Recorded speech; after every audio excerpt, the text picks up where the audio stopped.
Clay came forward with an announcement. Cassius Clay is a name no more, is that right? Yes, sir. It's Muhammad Ali. Muhammad means worthy of all praises, and Ali means most high in the Asian African language. How long have you had the name? Well, for about 2 weeks now. Clay's name change and adoption of Islam was an early indicator that he had other fights in mind, not just the ones. I'll record this whole thing. Over the next few years, while defending his title 9 times, my phone's over there. The other phone. In 1967, his candor would nearly derail his career when he refused to fight in the Vietnam War. It has been said that I have 2 alternatives. Either go to jail or go to the army.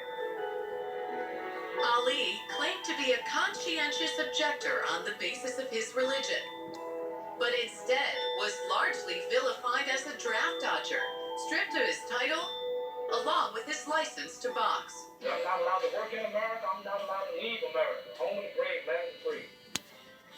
While Ali battled it out in the courts, a new champ emerged to take his spot in the ring. Philadelphia's own Smokin' Joe Frazier. Go ahead.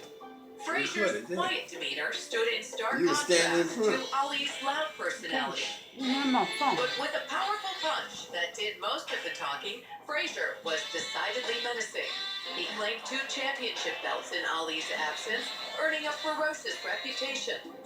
One Ali continually tried to tear down, but without a license to box, all he could do was taunt from the sidelines, which he did, rather poetically. Ali comes out against Frazier. But Frazier's back to the key. If Frazier goes back a little farther, he'll wind up in a ringside seat. Ali swings to the left. Ali swings to the right. Look at the kid carrying the fight. But in 1970, as the political climate shifted in America, Ali's license to box was reinstated in Atlanta, Georgia, and eventually New York City.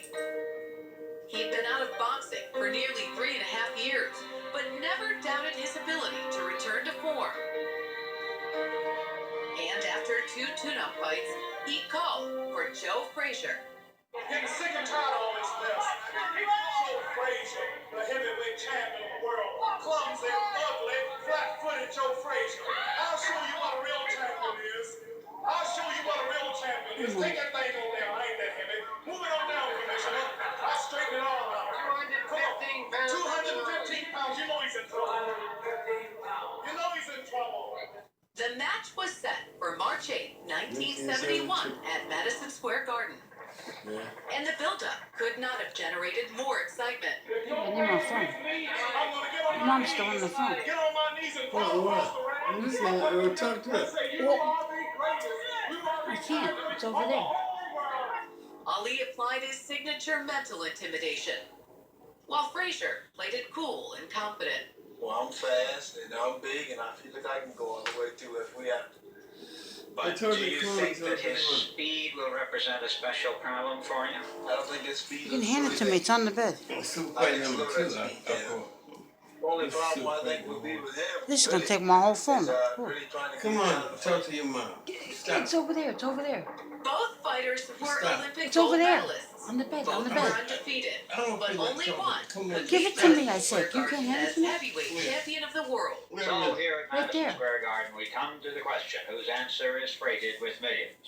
Will Yeah, hello? Ali deliver a knockout blow to a world of enemies? Yeah, I'm here. Inside Joe Frazier, or will Frazier once Oh, I'm again sorry, I have was the doing simple something for pleasure Walter. of watching a pair of knees buckle? I was doing something for Walter. Celebrities packed the garden, while millions around the globe followed the fight on television or radio.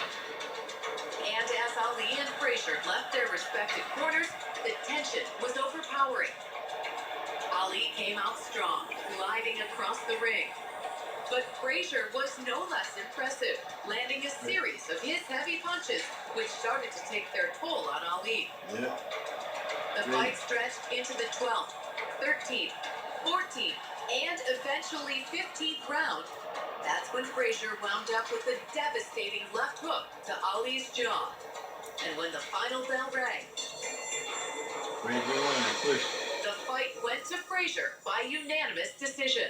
He underestimated me. He thought I was a slow, flat-footed fella, couldn't move.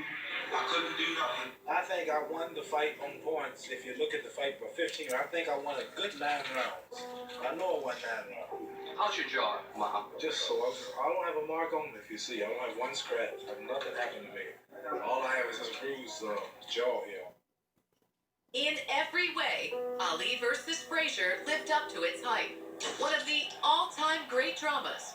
Two giants of boxing exerting a stubborn determination, embodying the very spirit of competition. A round-for-round brawl that would deservedly go down as the fight of the century. Golden Age Hollywood had its share of famous feuds, from Bette Davis and Joan Crawford to Boris Karloff and Bela Lugosi. But no rivalry was more public